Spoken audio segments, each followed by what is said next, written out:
এই জায়গায় একটা আমি রান্না করছি আর একটা আম্মু রান্না করছে। আমি তো একটু আগে তো ভাত খাইলাম। এখন তুমি খায়া কইবা কোনটা মজা হইছে, বুঝছো? আচ্ছা দাদা দেখা যাক। সত্যি কথা কইবা, হ্যাঁ? ওকে। পুরোটা শেষ করে একটা, তারপর আরেকটার থেকে নেবা।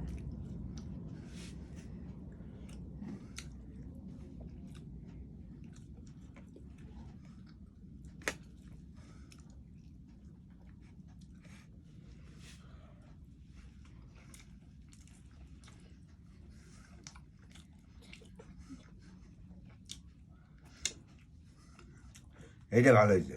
এটা ভালো হয়েছে। আচ্ছা এখন দেখা যাক, হ্যাঁ কাছে এখানে লেখা আছে, ঠিক আছে কোনটা কার।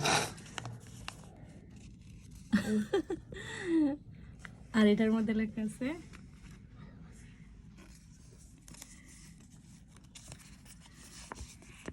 তার মানে আমারটা ভালো হয়েছে। হ্যাঁ আপুরটা ভালো গেল। এটাই স্বাভাবিক, সবসময় আমারটা তো আব্বু খাইছে, আমার মেয়েটা রান্না পছন্দ করছে, এতে আমি অনেক খুশি। আমি দোয়া করি ওর রান্না ভালো হোক আরো।